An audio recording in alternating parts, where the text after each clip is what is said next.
Which of these is a liability for a bank. इनमें से कौन सी चीज़ जो है बैंक के लिए एक लाइबिलिटी है, एक कर्ज है। वो है फिक्स डिपॉजिट बाय कस्टमर, यानी कि कस्टमर ने जो भी डिपॉजिट कराया हुआ है, चाहे वो फिक्स है या दूसरा भी डिपॉजिट है, तो वो बैंक के लिए लाइबिलिटी है जो कि बैंक ने उसको पे करना है। What is bank reconciliation. Bank reconciliation क्या होता है? मैचिंग चेकबुक विद पासबुक, यानी कि चेकबुक और पासबुक को आपस में मैच करने को बैंक रिकन्सिलेशन कहते हैं। कि बैंक के पास जो चेक जा रहे हैं उसकी अमाउंट सेम है जो हमारे पास पासबुक का डेली का रिकॉर्ड है। What is mean by interest spread. Interest spread का क्या मतलब होता है? Difference between loan rate and deposit rate, यानी कि अगर आप लोन लेते हैं उसका रेट मुख्तलिफ होता है और जो डिपॉजिट कराते हैं उस पर आपको कम इंटरेस्ट मिलता है, तो इसको कहते हैं इंटरेस्ट रेट। सिंपल लैंग्वेज में अगर आप बैंक में 1 लाख रुपये डिपॉजिट कराते हैं तो आपको जो है वो 6 या 7% आपके इंटरेस्ट मिलता है वापस। 1,06,000 या 7,000 मिलेगा। वही अगर आप बैंक से लोन लेते हैं तो आपको बैंक को जो है वो 12-13% वापस करना होता है लोन के साथ। तो ये होता है कि 1,12,000 या 13,000 बन जाएगा। तो इसको कहते हैं इंटरेस्ट रेट, कि आपके लोन का रेट अलग है और आप डिपॉजिट करा रहे हैं तो उसका रेट अलग है। What is a loan defaulter. एक लोन डिफ़ॉल्टर क्या होता है? वंस हु डज नॉट पे लोन ऑन टाइम, यानी कि एक शख्स जो अपना लोन टाइम पे नहीं अदा कर सकता उसको हम कहते हैं loan defaulter. What is the meaning of inflation. Inflation का क्या मायने होता है? जनरल इंक्रीज इन प्राइसेज, यानी कि मार्केट में चीज़ों की कीमतें जब बढ़ जाती हैं और लोग उनको कम खरीद होते हैं तो मार्केट में इन्फ्लेशन आ जाता है कि लोग जो है वो चीज़ें नहीं खरीद रहे, उनके रेट जो है वो बढ़ चुके हैं। What is CASA in banking. Banking में CASA का क्या मतलब होता है? C होता है करंट अकाउंट और SA होता है saving account. What is the purpose of a saving account. एक सेविंग अकाउंट का क्या मकसद होता है? Store money and earn interest. आप अपने पैसे जो है बैंक में स्टोर करा लें और उनके ऊपर जो है वो इंटरेस्ट भी कमा लें। अगर तो आप चाहते हैं कि इंटरेस्ट आपको नहीं चाहिए, सूद है, तो आप इंटरेस्ट को बंद भी कर सकते हैं। आप बैंक में जब भी सेविंग अकाउंट होते हैं वो आपसे पूछते हैं कि आपने इंटरेस्ट लेना है 5%, 6%। वो इंटरेस्ट आपकी अमाउंट के हिसाब से वो आपको ऑफर करते हैं जो कि हर 6 मंथ या साल बाद आपके अमाउंट में एंटर कर दिया जाता है। अगर आप इंटरेस्ट नहीं लेना चाहते तो आप इंटरेस्ट के बगैर भी सेविंग अकाउंट ओपन करवा सकते हैं। What is the full form of ECS। ECS की फुल फॉर्म क्या होती है? Electronic clearing services.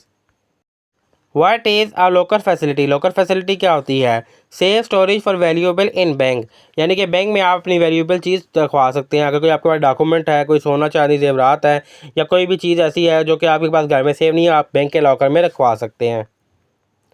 What does BOP stand for. BOP की फुल फॉर्म क्या होती है? Bank of Punjab. Bank of Punjab is primarily owned by. Bank of Punjab को कौन ओन करता है? Punjab government. Who regulate the bank of Punjab. Bank of Punjab को कौन रेगुलेट करता है? State bank of Pakistan. Which of the following is a digital banking service of BOP। इनमें से कौन सी BOP की डिजिटल बैंकिंग सर्विस है? वो है BOP मोबाइल, यानी कि मोबाइल के जरिए आप बैंकिंग की फैसिलिटीज़ हासिल कर सकते हैं। BOP offer which of the following services. Bank of Punjab जो है वो कौन कौन सी सर्विसेज दे रहा है? तो ये तमाम service retail banking, Islamic banking और corporate banking. BOP Islamic banking operate under the brand name. BOP जो इस्लामिक बैंकिंग है वो किसके अंदर काम कर रहा है? BOP तिजारत के। The current BOP is classify as. Current bank of Punjab किसको कहते हैं? Public sector commercial bank. Which province is directly associate with the ownership of BOP। BOP जो है वो किस सूबे के साथ डायरेक्टली एसोसिएट करता है? वो है पंजाब के साथ, क्योंकि ये पंजाब का बैंक है, इसको पंजाब गवर्नमेंट ही ऑन करती है। Pick the correct sentence. Correct sentence को पिक करें। तो करेक्ट है हमारे पास B। Where does she live, कि वो कहाँ पे रहती है? Where does she live. Identify the noun in this sentence. इस सेंटेंस में नाउन को आइडेंटिफाई करें। The sun rises in the east. तो इसमें नाउन के हमारे पास सन, के सन सूरज जो है वो मशरिक से निकलता है। What is the correct past tense of teach. Teach का पास्ट टेंस क्या होगा? Taught. Choose the correct form. If he blank hard he will pass. Blank में क्या आएगा? Work. If he work hard, कि वो मेहनत करेगा तो वो पास हो जाएगा। Which word is a preposition. इनमें से कौन सा वर्ड जो है वो प्रेपोजिशन है? वो है under. Choose the correct sentence. इसमें करेक्ट सेंटेंस चूज करें तो करेक्ट हमारे पास she has eaten her meal. उसने अपना खाना खा लिया। She has eaten her meal. Choose the opposite of strong. Strong का ऑपोजिट क्या होगा? उलट वीक। एक शख्स स्ट्रॉन्ग है तो उसका ऑपोजिट होगा वीक, कमज़ोर है। Pick the correct spelling. इनमें से हमने करेक्ट स्पेलिंग को फाइंड करना है, तो इसमें हमारे पास है B, एनवायरमेंट।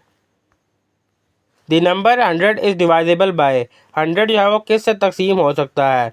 तो 2, 4, 5 इन तमाम से 100 जो है वो तकसीम हो सकता है। 1 hour 30 minute is equal to how many minutes. 1 घंटा 30 मिनट कितने मिनट के करीब होंगे? 1 घंटे में 60 मिनट होते हैं, तो 60 और 30 90 मिनट होंगे। The result of 0 divided by 10 is, 0 से कोई भी वैल्यू डिवाइड करेंगे तो वो 0 ही हो जाएगी।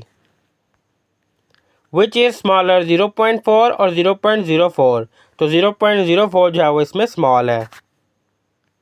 व्हाट इज़ 3.5 मल्टीप्लाई 2, तो सिंपली 3.5 का 2 होगा 7। The next multiply of 9 after 27 is, अगर 9 का नेक्स्ट मल्टीप्लाई क्या होगा 27 के बाद? 9 3 ज़ा 27, 9 4 ज़ा 36। 12 इज़ अ मल्टीप्लाई ऑफ, 12 इनमें से किसका मल्टीप्लाई हो सकता है? तो तीनों के साथ। 2 6 ज़ा 12, 3 4 ज़ा 12 और 4 3 ज़ा 12, तो इन तमाम के साथ मल्टीप्लाई होके आ सकता है। व्हाट इज़ 11 मल्टीप्लाई 11, 11 11 का क्या होगा 121। What is the square root of 144, 144 किसका स्क्वायर रूट है? स्क्वायर रूट कहते हैं सेम वैल्यूज़ को आपस में मल्टीप्लाई करना, तो 12 का स्क्वायर रूट है 12, 12 ज़ा 144 आता है।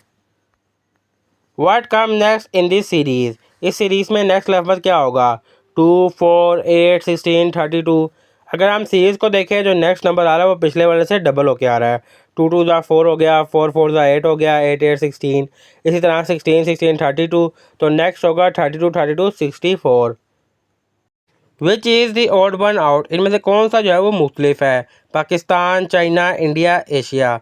अब पाकिस्तान, चाइना, इंडिया ये 3 मुल्क हैं, जबकि एशिया जो है वो एक पूरा खित्ता है, एक पूरा यानी कि हिस्सा है, जिसके अंदर ये तमाम मुल्क आते हैं। तो एशिया इनसे अलग है, मुख्तलिफ है, क्योंकि वो मुल्क नहीं है, पूरा एक खित्ता है जिसके अंदर तमाम मुल्क आते हैं।